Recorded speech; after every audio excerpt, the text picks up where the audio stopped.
106. Kalian baca saja, dan sebaiknya ubah jadwal kepulangan kalian. Saat ini semuanya sedang membicarakan kalian. Saya juga akan menghubungi Om Yudi, karena perusahaan Sanjaya juga ikut dibawa-bawa. Perusahaan Sanjaya. Baik Pak, kami akan melihat beritanya sekarang. Iya Dara, dan kabari saya kalau kalian pulang dari Bali. Iya Pak. Dara menutup sambungan teleponnya dan menatap Bian. Bian balas menatap Dara dan meraih tangan Dara. Pikiran Bian langsung tertuju pada keluarganya. Bian menarik nafas pelan. Kamu yang tenang ya sayang, sebaiknya kita lihat tentang berita dulu. Ujar Bian pelan. Dara mengangguk dan kembali fokus pada ponselnya. Dara dan Bian memulai melihat berita media online terlebih dulu. Bian seketika mengeratkan genggamannya begitu membaca berita yang beredar. CEO perusahaan Agung Purnama, Bian Purnama sudah menikah secara diam-diam dengan Dara Nayara Sanjaya yang tidak lain adalah adik tirinya sendiri. Berikut bukti foto pernikahan mereka, foto saat pernikahan dan foto buku nikah. Intip mesranya Pak CEO dan istri yang sedang bulan madu di Bali. Beberapa foto saat Dara dan Bian di Bali. Saat Bian memasangkan Dara cincin, mereka berpelukan. Bian mengecup kening Dara. Jika adik tirinya secantik itu, pantas Pak CEO jatuh cinta. Mimin saja yang cewek suka melihatnya. Wah, ternyata mereka juga sempat menghadiri acara pernikahan Arawijaya. Mereka terlihat sangat serasi. Berikut bukti fotonya, foto saat Dara dan Bian kondangan. Pasangan serasi dan yang buat sirik ternyata adalah pasangan adik kakak. Mince tidak jadi sirik, lebih baik Mince berpasangan dengan yang wajahnya pas-pasan. Yang terpenting dia bukan saudara Mince sendiri. Masih banyak media-media online yang memuat berita tentang Dara dan Bian. Bahkan banyak juga judul artikelnya yang dibuat nyeleneh demi menarik perhatian publik. Banyak komentar-komentar yang menyalahkan Dara dan Bian. Dan kebanyakan mereka hampir tidak ada yang mendukung Dara dan Bian. Bukankah itu CEO yang beberapa lalu ada berita gay itu? Percuma dia punya wajah tampan kalau orang yang dicintainya tidak ada yang benar. Kira-kira apa yang ada dalam benaknya sampai dia nekat menikahi adik tirinya sendiri? Apa dia tidak rela adik tirinya dinikahi orang lain? Rip akal sehat. Kita semua jangan terlalu berpikir negatif teman-teman, bisa saja kan dia tidak tahu kalau itu adik tirinya. Oke, kita buatlah dia tidak tahu itu adik tirinya, tapi adik tirinya gak mungkin tidak tahu kalau itu kakak tirinya kan. Begitu juga dengan keluarga dari adik tirinya. Lalu kenapa mereka menikah secara diam-diam? Padahal kita semua tahu kalau Sanjaya Group itu perusahaan besar. Kenapa juga saat melakukan press conference dia mengakui adik tirinya adalah pujaan hatinya? Kenapa bukan istrinya? Padahal dari tanggal pernikahan, mereka sudah menikah sebelum melakukan press conference. Itu artinya dia tahu kalau itu adik tirinya dan berusaha menutupi pernikahan mereka. Ingat teman, yang namanya kebusukan, mau disembunyikan seperti apapun tetap saja bau busuknya akan kecium. Adik tirinya cantik begitu sih, jadi wajar saja dia menikahinya. Mau secantik apapun tetap saja tidak pantas seorang kakak tiri menikahi adik tirinya. Apa dia sudah gila? Bisa saja dia gila karena cinta. Masih banyak komentar-komentar yang ditujukan pada Dara dan Bian. Tidak hanya komentar-komentar di media sosial, di dunia nyata terutama di perusahaan Agung Purnama dan Sanjaya Group, Bian dan Dara sudah jadi trending topik. Jadi Dara itu anak dari Yudi Sanjaya, pantas saja waktu itu dia bisa menraktir kita semua. Apa yang merasuki Pak Bian hingga dia nekat menikahi adik tirinya sendiri? Padahal kalau dia mau, dia tinggal tunjuk saja perempuan yang ingin dinikahinya. Noh, si Sisi juga jelas-jelas tertarik padanya. Ujar salah satu karyawan Agung Purnama. Bisa saja Pak Bian tidak tahu kalau Dara adik tirinya. Pak Bian baru 2 tahun ini tinggal di Jakarta. Selama ini di Bandung dan lebih lama tinggal di luar negeri. Oke, buatlah Pak Bian tidak tahu, tapi Dara pasti tahu itu. begitu juga dengan ayah Dara, Yudi Sanjaya. Dia pasti tahu mantan istrinya kan? Apa jangan-jangan mereka sengaja melakukannya untuk menghancurkan perusahaan Agung Purnama? Saya baru tahu perusahaan Sanjaya yang selama ini terkenal baik dan suka melakukan acara amal, ternyata selicik itu.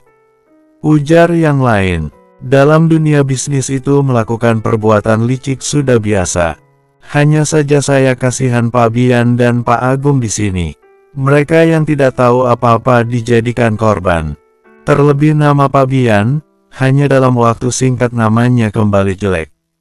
Kasihan dia, mau bagaimana lagi, itu karena dia sendiri. Harusnya dia jangan mau menikahi Dara. Saya rasa dia juga sudah benar-benar jatuh cinta pada Dara itu. Apa yang dipikirkannya coba, jelas-jelas Dara adalah adik tirinya. Ujar yang lainnya. Tidak hanya karyawan Agung Purnama yang heboh. Karyawan Sanjaya Group juga tidak kalah hebohnya. Keluarga Sanjaya menjadi perbincangan hangat dan pernikahan masa lalu Yudi dan Ayu kembali mencuat ke permukaan.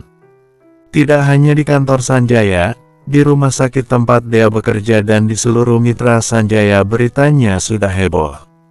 Karena berita skandal ini tidak hanya saham Agung Purnama yang mengalami penurunan, tapi Sanjaya Group juga mengalami penurunan. Yudi duduk di kursi kebesarannya dan mengepalkan kuat tangannya. Tampak wajahnya menahan amarah. Telepon dan ponsel Yudi juga sedari tadi terus berdering.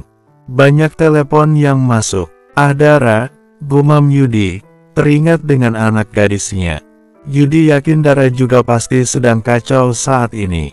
Yudi meraih cepat ponselnya dan langsung menghubungi Dara. Assalamualaikum ya. Waalaikumsalam, Princess ada di mana sayang? Ya maaf, lirih Dara tanpa memperdulikan pertanyaan ayahnya.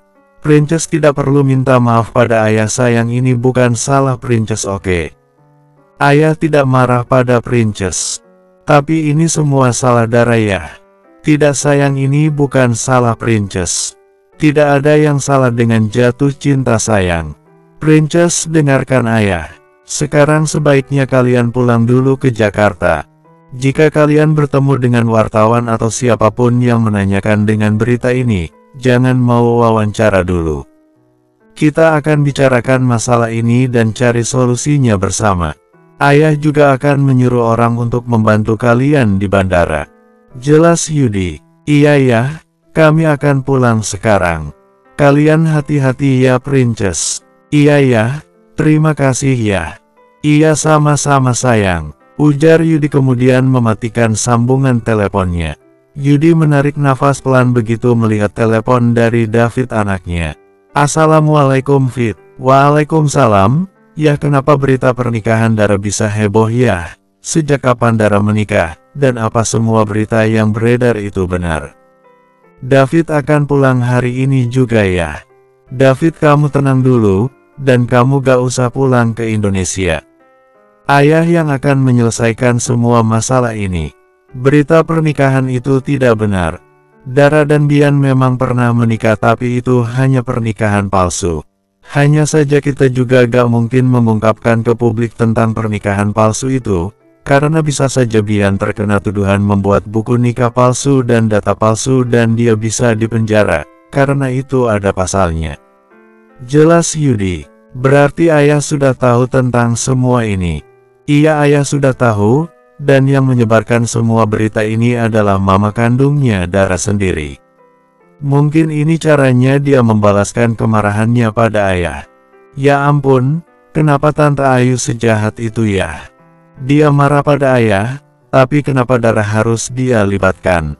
Apa salah Dara? Apa dia tidak kasihan pada Dara? Padahal Dara sangat sayang padanya. Entahlah Fit, mungkin hati nuraninya sudah mati. Ayah juga sebenarnya sangat marah padanya, tapi ayah mencoba menahannya karena ayah gak mau Dara semakin sedih hatinya. Ayah yang sabar ya. David yakin ayah pasti bisa menyelesaikan semua ini.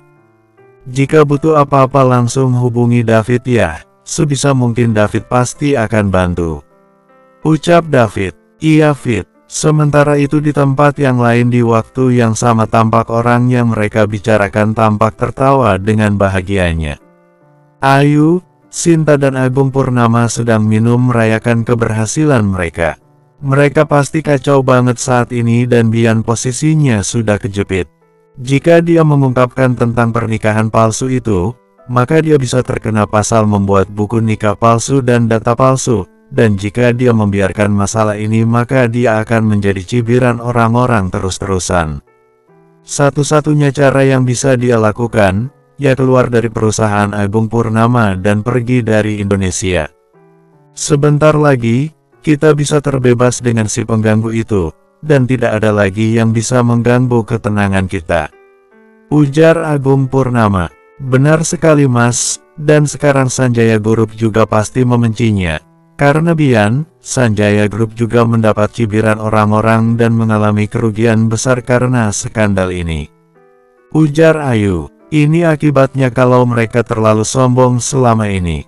Oh iya sayang, sebentar lagi kita akan melakukan press conference. Persiapkan diri kamu seperti yang sudah kita rencanakan. Aku sudah menghubungi pengacara kita. Ujar Agung Purnama. Iya Mas. Aku pasti akan mempersiapkan diriku sebaik mungkin, karena aku sudah tidak sabar melihat kehancuran Bian, Dara dan tentu saja Yudi Sanjaya. Inilah balasan dia susah menghancurkan karirku dulu, aku balas dengan menghancurkan karirnya. Ujar Ayu, like, subscribe dan komen ya. 107. Sayang kamu bawa mobilnya, ada hal penting yang harus aku urus. Ujar Bian, iya Bian menatap Dara dan mencoba untuk tersenyum. Dara balas menatap Bian dan berusaha membalas senyum Bian. Bian menarik Dara ke pelukannya. Semua akan baik-baik saja sayang. Lirih Bian. Iya aku percaya pada kamu. Kamu pasti bisa menyelesaikan masalah ini. Bian mengangguk dan melepaskan pelukannya. Bian mengusap pelan rambut kepala Dara. Tetaplah berada di sampingku sayang. Kamulah kekuatanku untuk saat ini. Iya apa kita sudah bisa pergi? Bian menganggukkan kepalanya. Bian membukakan pintu kemudi untuk Dara. Setelah Dara duduk dengan nyaman Bian berlari ke pintu yang satunya. Ayo jalan sayang, ujar Bian begitu memakai sabuk pengamannya. Dara mengangguk kemudian menjalankan mobilnya dengan perlahan. Bian langsung sibuk dengan ponselnya. Bian mencoba menghubungi nomor seseorang. Nomor yang belum lama ini dia dapatkan. Tut. Nomor yang dihubungi Bian tidak juga mengangkat telepon Bian. Bian tidak menyerah dan kembali mencoba menghubungi nomor tersebut. Tut. Halo, siapa sih? Ganggu saja. Terdengar omelan dari seberang telepon. Ini gue Bian. Ujar Bian tidak peduli orang yang dia telepon tidak suka dengan telepon Bian. Ngapain lo telepon gue? Ganggu saja. Gue butuh bantuan lo, dan gue gak mau bantu lo. Kesalnya dan langsung menutup sambungan teleponnya. Halo Alfa. Bian mengepalkan kuat tangannya saat telepon darinya langsung dimatikan Alfa. Kamu nelepon siapa Tanya Dara menatap Bian. Alfa. Sayang, adik tiri kamu. Aku berharap dia mau membantu dan bisa menghentikan kegilaan yang dilakukan mama kandung kalian, tapi sayangnya dia susah diminta bantuan. Kamu benar juga mungkin dia bisa menghentikan mama. Sini biar aku yang coba bicara padanya, di loudspeaker saja Bian mengangguk dan kembali mencoba menghubungi Alfa. Tut. Sudah gue bilang jangan ganggu gue gak mau bantu lo, dan gue gak mau tahu tentang lo Tut. Bian dan Dara saling menatap begitu teleponnya dimatikan. Dia benar-benar gak mau sayang, dan sepertinya percuma saja kita minta bantuannya. Kita datangi dia saja dia tinggal di mana. Siapa tahu kalau bertemu langsung dia berubah pikiran. Lagian aku juga ingin kenal dengan adikku Percuma saja sayang. Dia tinggal di London di rumah lama kami. Kita gak mungkin mendatanginya ke London. Waktunya terlalu mepet. Di London? Iya sayang. Bagaimana kalau aku suruh David menemuinya? No sayang, Alpha itu cukup keras kepala dan masih ABG labil. Aku takut mereka malah berantem kalau bertemu. Enggak, David itu sekalipun masih muda, dia bukan orang yang mudah terpancing emosinya. Dia sangat penyabar, dan udah biasa menghadapi ABG labil.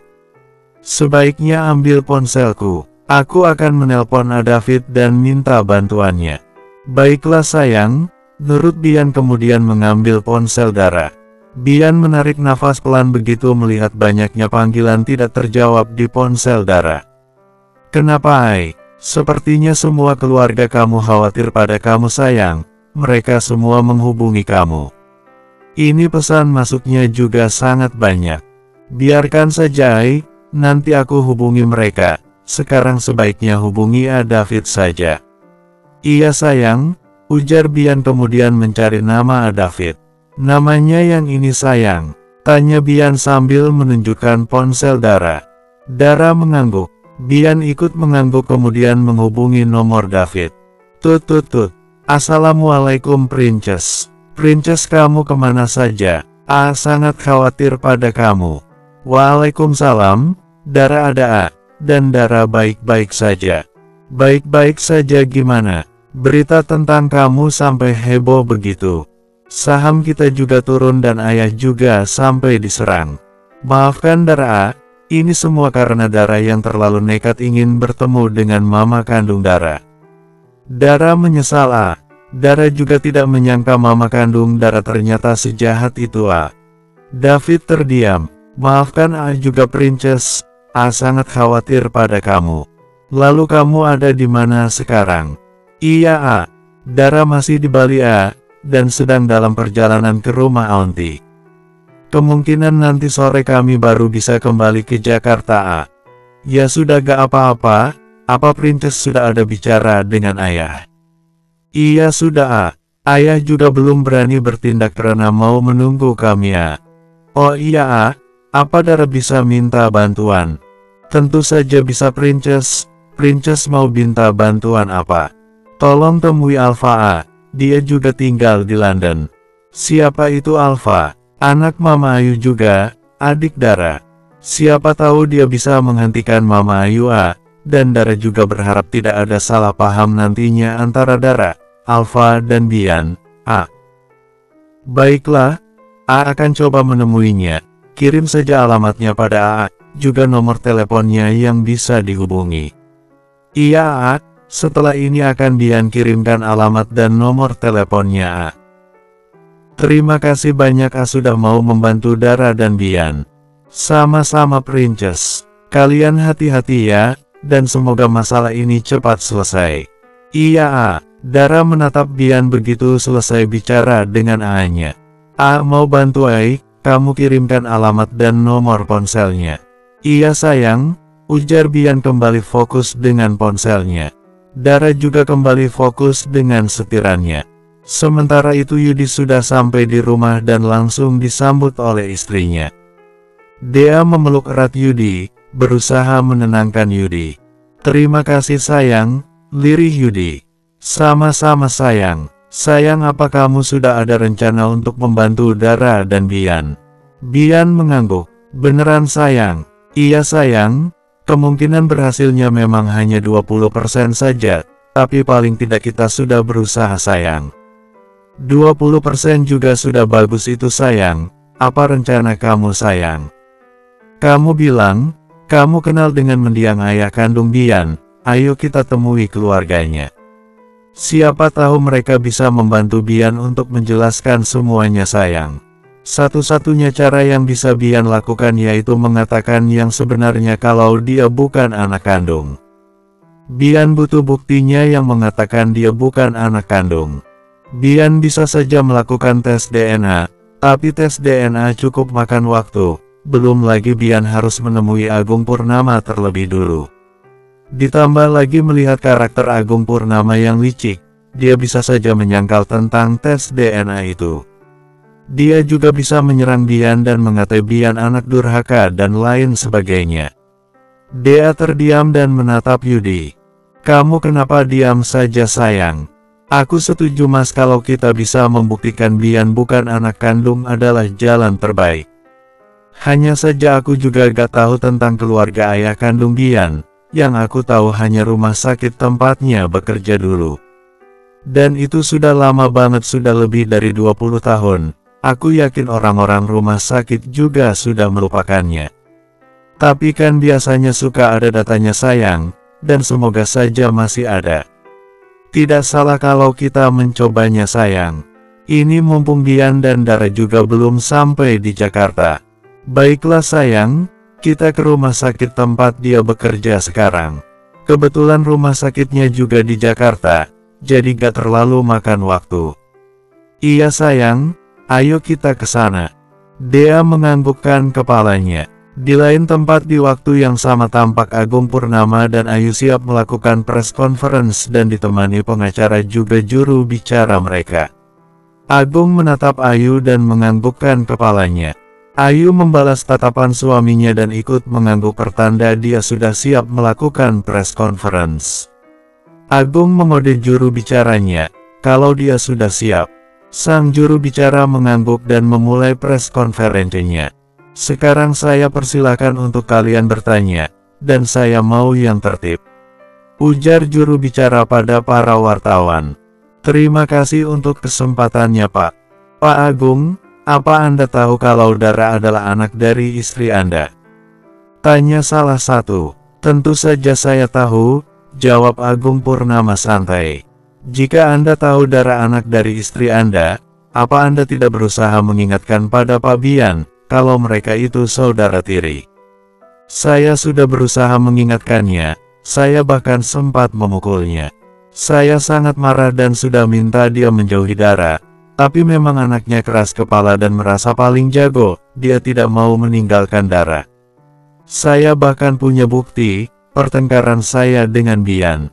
Ujarnya kemudian menunjukkan rekamannya saat itu tapi sebagian sudah diedit. Kalian sudah dengar sendiri bukan? Dia bahkan sempat ingin menghajar saya balik. Dia benar-benar anak yang tidak tahu terima kasih. Saya sudah menyekolahkannya tinggi-tinggi dan mengangkatnya menjadi CEO, tapi inilah balasannya pada saya. Bian yang sudah sampai di rumah Dila dan sedang menonton dari YouTube acara press conference mengepalkan kuat tangannya. Bian mulai mengerti dengan maksud dadinya waktu itu. Like, subscribe, dan komen ya. 108. Jika Pak Bian masih kekeh mempertahankan Dara, apa yang akan Anda lakukan Pak? Tanya wartawan lagi. Saya akan mencoreng namanya dari kartu keluarga. Saya gak butuh anak yang pembangkang dan kerjanya cuma buat malu saja. Jika dia dicoreng dari kartu keluarga Bapak, apa itu berarti dia juga akan dipecat dari perusahaan Agung Purnama? Dipecat atau tidaknya semua tergantung dari pemilik saham. Jika mereka semua menginginkan Bian dipecat maka saya juga tidak mungkin mempertahankannya. Perusahaan Agung Purnama tidak butuh pemimpin yang kerjanya cuma buat rugi saja. Kasihan para karyawan yang harus menanggung dari perbuatannya. Apa Anda tidak kasihan pada Pak Bian? Dia dicoreng dari kartu keluarga dan dia juga akan dipecat dari perusahaan. Justru dia yang tidak kasihan pada saya. Karena perbuatannya, saya tidak hanya menanggung malu, perusahaan juga sampai rugi besar. Masih untung saya tidak menjebloskannya ke dalam penjara. Ujar Agung Purnama lantang. Bian yang mendengar semua kata yang terucap dari mulut dadinya semakin mengepalkan kuat tangannya. Dia benar-benar ingin mempermalukannya dan membuat harga dirinya tidak ada-ada sama sekali. Dara mengusap lengan Bian dan membawa Bian ke dalam pelukannya. Semuanya hancur sayang, Dedi benar-benar mempermalukanku dan membuat harga diriku jatuh sejatuhnya. Lirih Bian, enggak aku yakin kita pasti menemukan jalan keluar dari masalah ini, dan sekalipun nantinya kamu harus keluar dari perusahaan itu. Kamu akan keluar dengan cara terhormat bukan dengan cara seperti ini. Ujar Dara berusaha menenangkan Bian. Sementara itu Agung Purnama tersenyum puas dalam hatinya. Rencananya berjalan dengan mulus. Untuk Ibu Ayu sendiri, apa Ibu tidak berusaha melarang Dara menjalin hubungan dengan Pak Bian? Tanya wartawan lain. Gimana saya mau melarangnya? Dia bahkan tidak mau bicara baik-baik pada saya. Dia seakan malu punya ibu seperti saya. Padahal saya sampai mendatangi kantor mantan suami saya. Saya minta baik-baik padanya untuk menjauhkan Dara dan Bian, tapi dia tidak mau mendengarkan saya. Dia justru mengusir saya dari kantornya dan mendukung Bian dan Dara. Entah apa yang ada dalam pikirannya itu. Sudah jelas Dara dan Bian itu adik kakak dan mereka gak mungkin bisa bersatu. Jelas Ayu, jika mereka masih nekat juga melanjutkan hubungan pernikahan mereka, apa yang akan Ibu Ayu lakukan? Saya mau Dara buat pengakuan kalau dia tidak mau punya ibu seperti saya. Saya gak butuh anak yang pembangkang dan tidak bisa diatur seperti itu. Ayahnya juga sama saja. Karena terlalu sibuk dengan istri barunya, dia sampai tidak memperdulikan anaknya. Kalau memang dari awal dia tidak bisa mendidik Dara jadi anak yang baik, harusnya dia berikan saja Dara pada saya. Saya yakin jika Dara diasuh oleh saya, semua ini tidak akan terjadi. Dara tidak mungkin menjalin hubungan terlarang dengan kakak tirinya.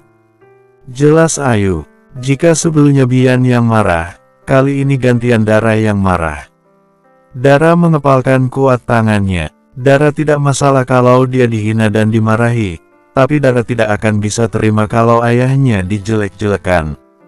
Ayahnya ayah yang hebat dan selalu melakukan yang terbaik untuk Dara, bukan ayah yang cuek dan tidak peduli padanya. Dila sampai bangun dari duduknya dan menghampiri Dara. Kamu yang kuat ya cantik. Kami semua percaya kalau Yudi bukan seperti yang dituduhkan oleh ibu kandung kamu itu. Yudi ayah yang baik begitu juga dengan Dea. Iya Auntie Hicks, tapi kenapa mama setega itu Auntie? Apa salah Dara? Apa tidak cukup selama ini dia menelantarkan Dara? Sekarang ayah Dara juga dia fitnah sekeji itu. Dara tidak masalah dia mengatai Dara ini dan itu, tapi jangan ayah Hicks. Ujar Dara menangis dalam pelukan auntinya.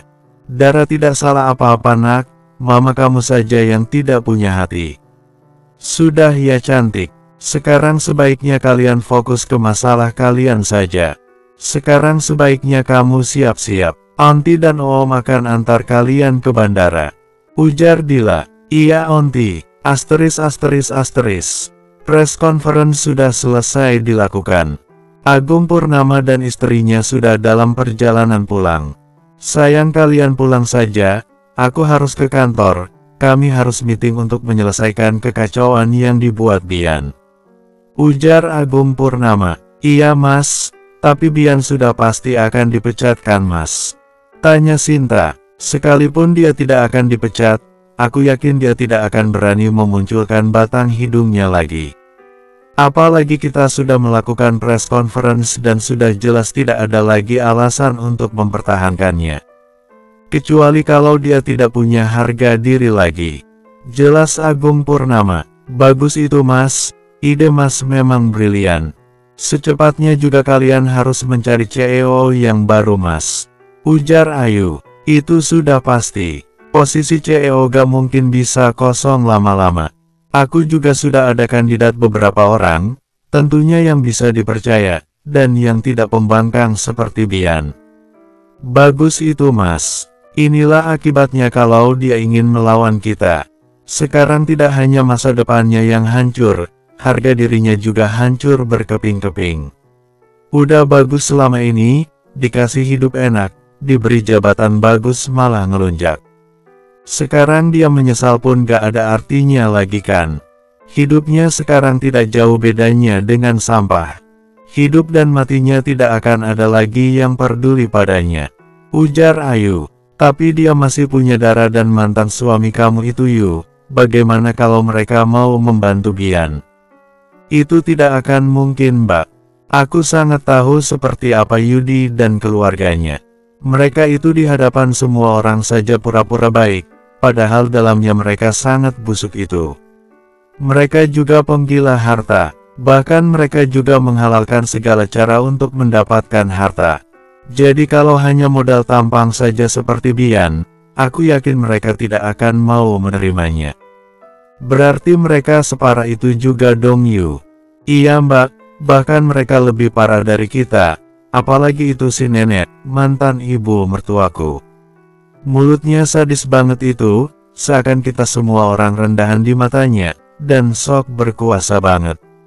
Aku sangat beruntung bisa lepas dari keluarga munafik mereka itu.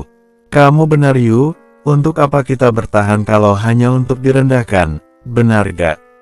Iya mbak, sementara itu orang yang mereka bicarakan sudah sampai salah satu rumah sakit di Jakarta. Yudi menggenggam tangan istrinya dan membawanya jalan cepat melewati koridor rumah sakit. Sayang kita mulai tanya dari mana dulu? Tanya Yudi. Kita sebaiknya minta bantuan ke dokter kepala dulu mas, dan semoga saja dokter kepala mau kita repotkan. Ujar Dea, semoga saja sayang. Sayang apa kamu tidak ada kenalan dokter lain di rumah sakit ini? Siapa tahu dia bisa membantu kita bertemu dengan dokter kepala.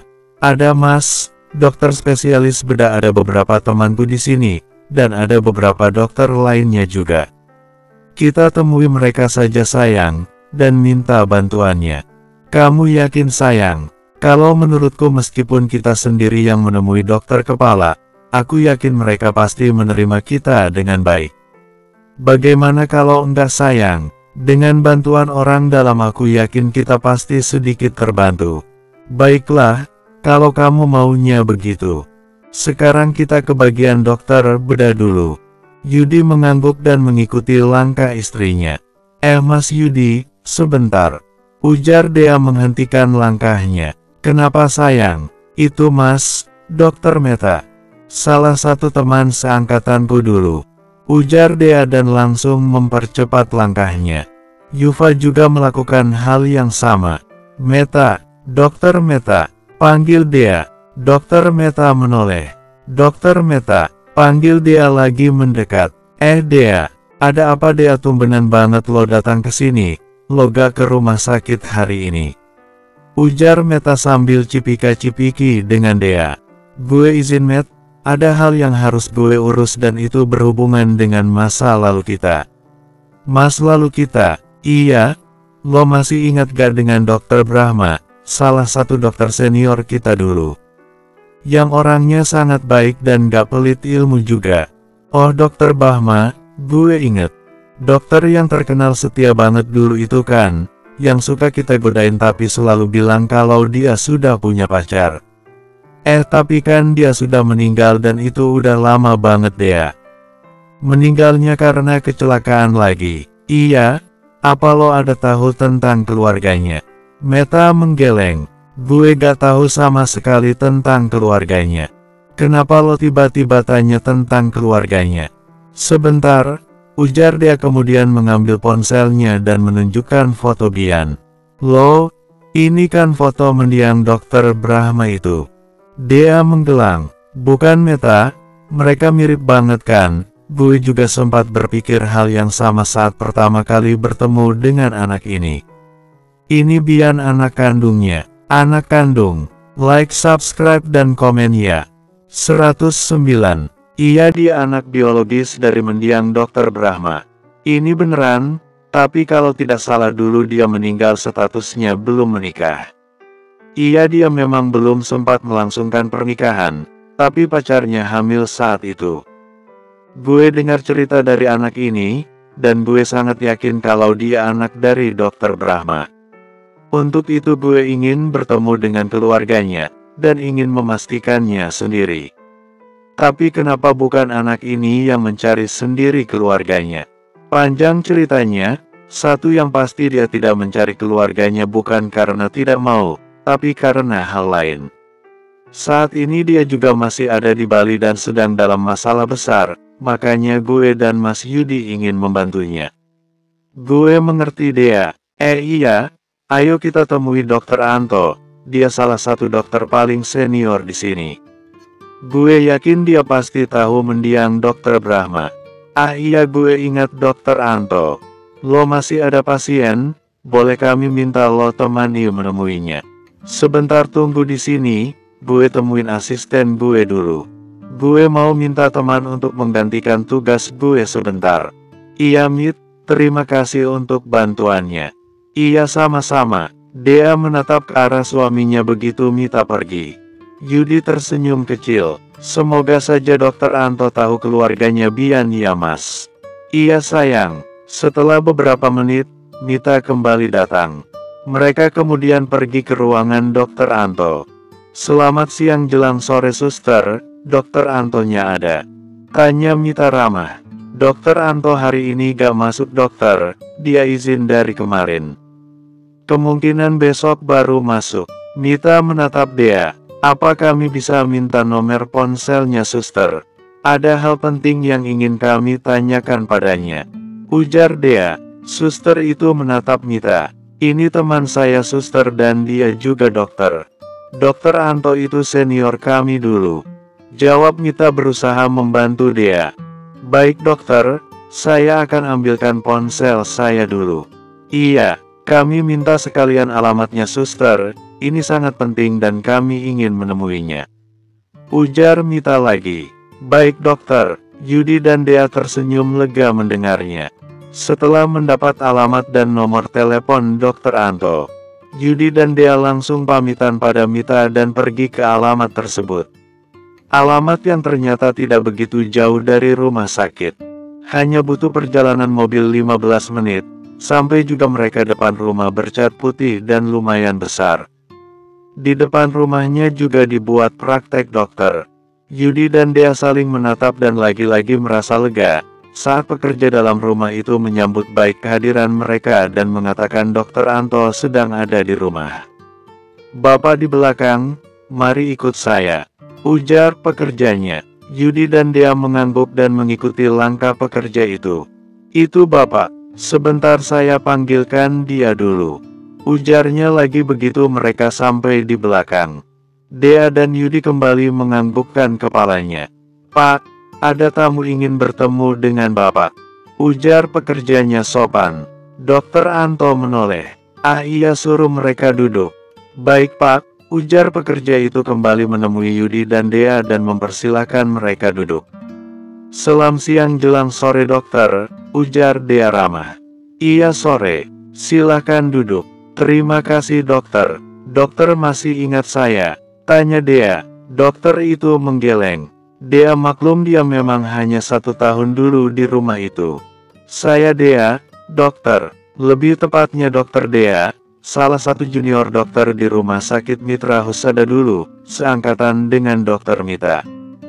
Dokter Mita saya ingat, dia saat ini juga masih di Mitra Husada. Iya dokter, dan ini suami saya. Ujarnya memperkenalkan Yudi. Saya Yudi, ujar Yudi sambil mengulurkan tangannya. Saya Anto, ujarnya ramah menyambut uluran tangan Yudi. Dokter maaf kami tidak bawa apa-apa. Sebenarnya kedatangan kami ke sini juga dadakan dan terburu-buru. Kami sebelumnya juga sudah ke rumah sakit mencari Dokter Anto, tapi kata suster, dokter tidak masuk. Ujar Dea, iya saya ambil izin 2 hari karena ada acara keluarga. Ada apa kalian mencari saya? Begini dokter, apa dokter masih ingat dengan mendiang Dokter Brahma? Dokter Anto seketika menatap Dea. Tentu saja saya masih ingat padanya. Dia itu salah satu sahabat saya. Dea tidak bisa menyembunyikan perasaan senangnya. Apa dokter tahu keluarganya? Ya saya sangat tahu keluarganya. Ayah dan ibunya masih ada dan mereka sudah tua banget. Saya sangat kasihan pada ayahnya. Sejak Brahma meninggal dunia, dia setiap hari hanya duduk di teras menunggu kepulangan mendiang Brahma. Mendiang Brahma itu anak tunggal dan dia anak kesayangan ayahnya. Makanya saya juga paling tidak sebulan sekali datang mengunjunginya. Dea dan Yudi saling menatap mendengarnya. Apa dokter bisa mempertemukan kami dengan dia? Tentu saja bisa, saya bisa mengantar kalian ke rumahnya. Dia juga tinggalnya masih di seputaran Jakarta. Hanya saja dia di Jakarta Timur daerah Kalisari. Apa kalian mau diantar sekarang? Kalau kami minta diantar sebentar lagi, apa dokter keberatan? Kami ingin menunggu seseorang, dan seseorang itu yang ingin kami pertemukan dengan orang tua Dokter Brahma. Tentu saja tidak keberatan, saya juga tidak ada lagi kegiatan hari ini. Hari ini biar praktek saya ditutup saja. Terima kasih banyak dokter. Tidak salah dulu dokter Brahma bersahabat dengan dokter. Kalian sama-sama orang baik. Jadi dokter itu sudah sepantasnya jadi orang baik. Bagaimana kita akan menyembuhkan pasien kita kalau kita tidak baik? Saya juga yakin kamu ini pasti orang baik. Kalau tidak kamu gak mungkin mau direpotkan ini dan itu. Dokter bisa saja, ujar Dea. Dea, Yudi dan dokter Anto masih terus mengobrol. Beda halnya dengan Dara dan Bian yang sudah sampai di bandara. Dara dan Bian masing-masing menunggu di ruang tunggu dan tidak ada percakapan di antara mereka. Mereka sibuk dengan pikiran masing-masing. Bian memencet kuat pangkal hidungnya, dia sangat pusing. Ingin rasanya dia marah, tapi itu tidak mungkin diluapkannya saat ini. Bian juga enggan membuka ponselnya. Dia takut tambah pusing lagi membaca berita-berita tentang dirinya. Semua orang berkomentar seenaknya tentangnya tanpa peduli perasaannya. Bian sangat sadar, ini semua salahnya. Seandainya saja sedari awal dia langsung memberitahukan pada semuanya kalau dia bukan anak kandung dari Agung Purnama, maka kejadiannya tidak akan seperti ini. Brak, Bian tanpa sadar memukul kursi yang didudukinya. Dara yang diam saja dari tadi menoleh. "Ai, kamu kenapa?" "Aku hanya kesal dan marah pada diriku sendiri sayang.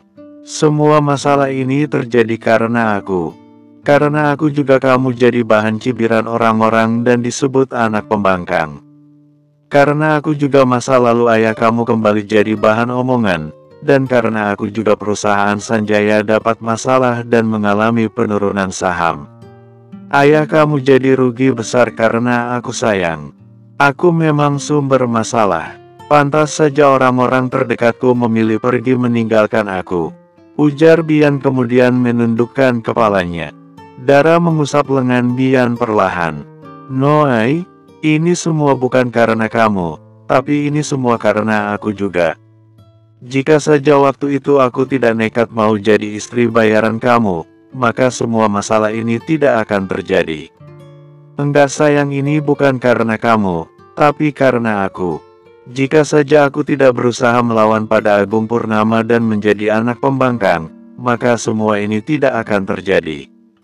Berarti ayah menyesal dengan semua yang telah terjadi." Bian menatap Dara dan menggelengkan kepalanya. "Aku gak menyesal sayang, karena dengan masalah ini semua akhirnya aku bisa jatuh cinta pada kamu. Hanya saja aku merasa sangat bersalah pada ayah kamu, juga karyawannya. Seandainya saja waktu itu, aku memilih mundur dari perusahaan Agung Purnama, maka semua ini tidak akan terjadi.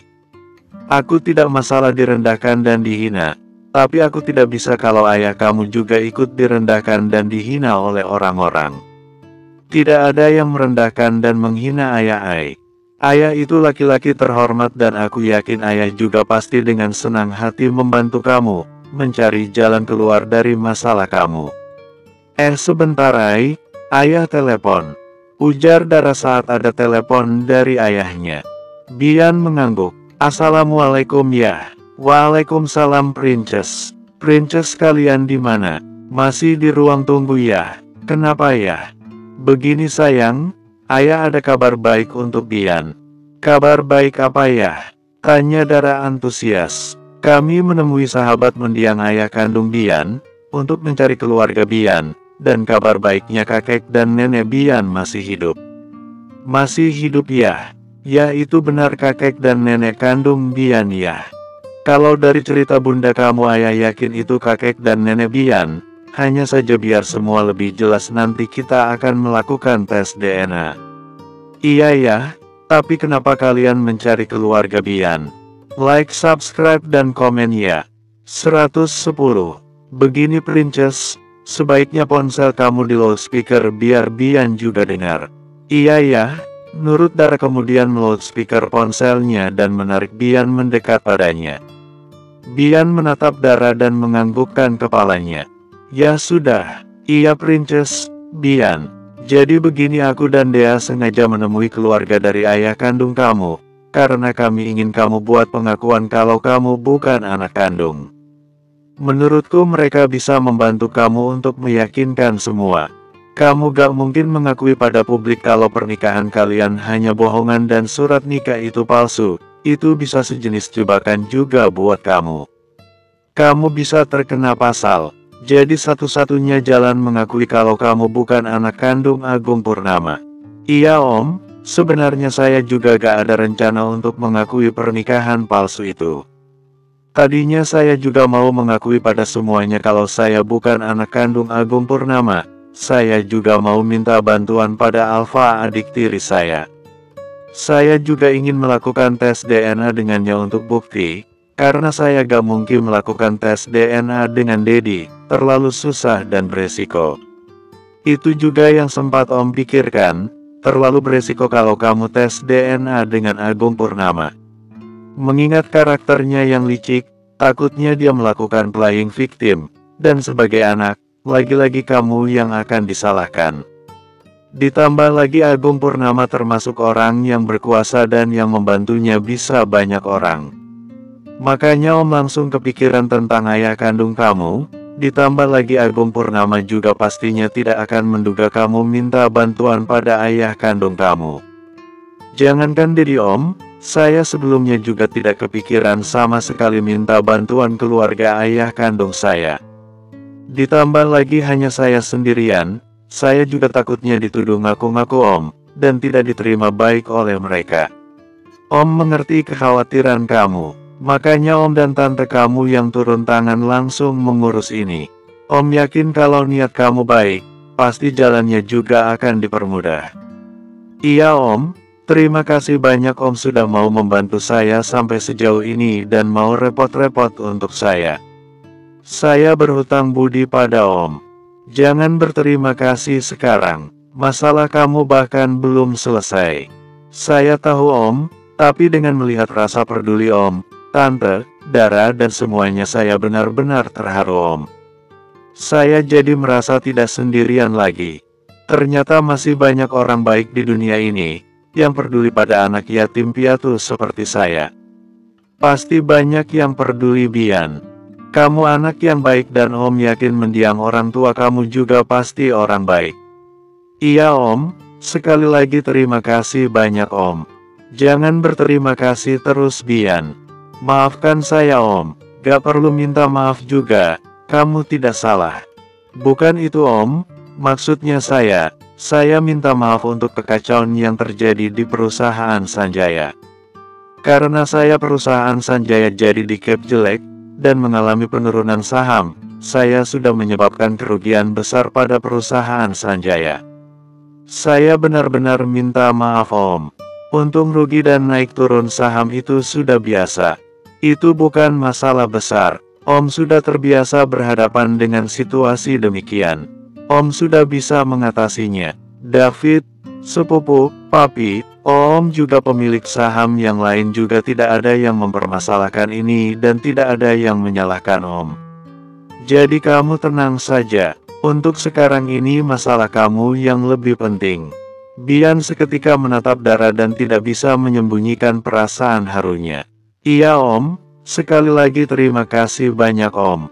Bian, saya tahu Om tidak mau saya mengucapkan terima kasih terus, tapi saya ingin Om, dan ini ucapan terima kasih yang paling tulus dari hati terdalam saya.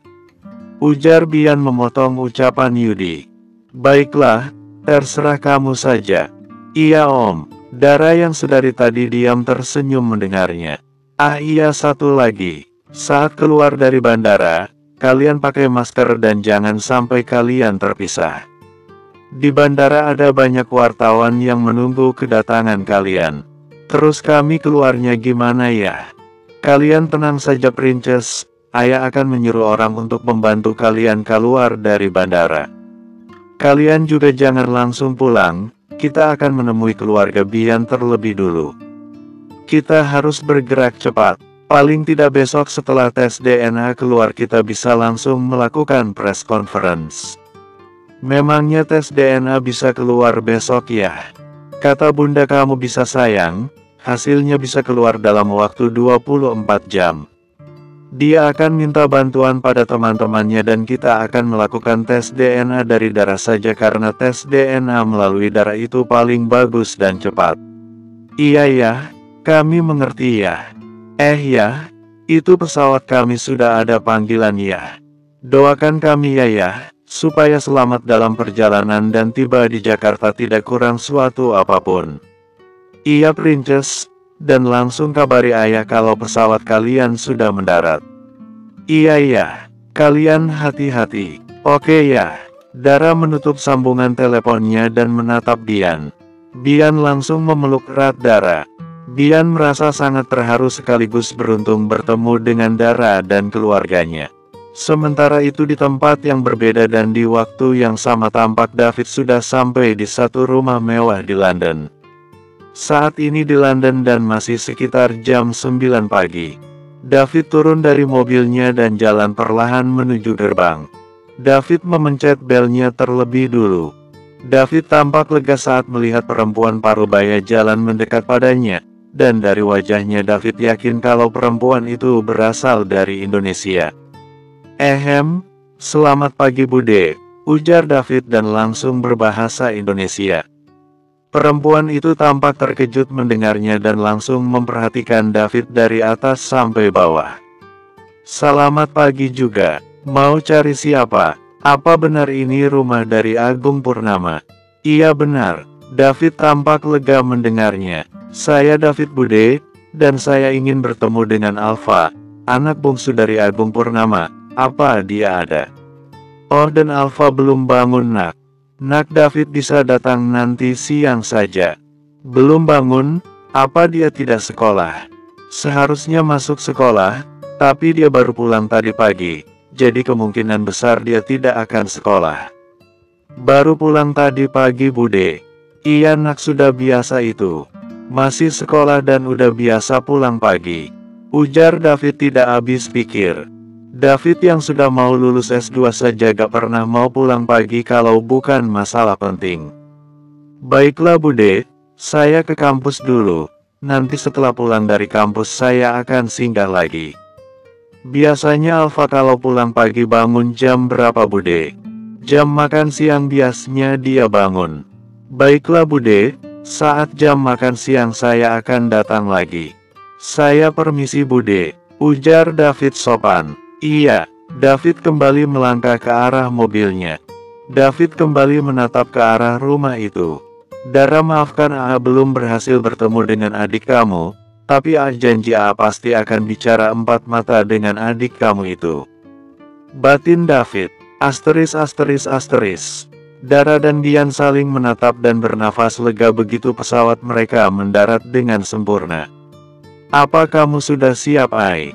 Bian mengangguk mantap. Aku siap menghadapi semuanya sayang, dan kamu jangan pernah lepaskan genggaman tanganku. Ujar Bian sambil mengeratkan genggaman tangannya. Iya Ai, ayo kita keluar. Iya sayang. Bian dan Dara melangkah bersama ke arah pengambilan bagasi. Sembari menunggu koper mereka, Dara menghubungi ayahnya. Gimana sayang? Apa orang suruhan ayah kamu sudah sampai? Tanya Bian saat Dara kembali menyimpan ponselnya. Iya sudah Ai, mereka ada di pintu keluar. Ai, ini sebaiknya kamu pakai topi dan kacamata saja. Kata ayah, kita juga jangan wawancara dulu, dan bicara seperlunya saja pada wartawan. Ujar Dara sambil memberikan topi dan kacamata untuk Bian. Iya sayang, aku mengerti. Kamu juga dipakai dong kacamata dan topinya. Apa kamu mau aku yang pakaikan? Ujar Bian berusaha bercanda. Aku saja Ai, ujar Dara tersenyum. Bian kembali menggenggam tangan Dara. Kamu sudah siap sayang? Dara mengangguk mantap. Ayo kita keluar. Dara kembali mengangguk. Bian menarik kopernya dan menggenggam erat tangan Dara. Tetap jalan saja sayang, ujar Bian begitu mereka melihat kerumunan para wartawan. Bian semakin mengeratkan genggamannya dan mempercepat langkahnya. Itu dia Bian dan Dara, mereka sudah sampai.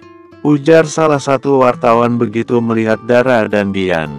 Para wartawan langsung berlari ke arah Dara dan Bian. Pak Bian, wawancara sebentar Pak Bian, ujar para wartawan. Bian hanya menggugupkan kepalanya dan terus berusaha melangkah. Orang suruhan Yudi juga langsung mendekat pada Dara dan Bian berusaha membukakan jalan untuk mereka. Pak Bian, wawancara sebentar saja Pak Bian. Maaf semua, kami terburu-buru. Maaf. Ujar Bian dan terus melangkah. Pak Bian sebentar saja, like, subscribe dan komen ya. Bersambung.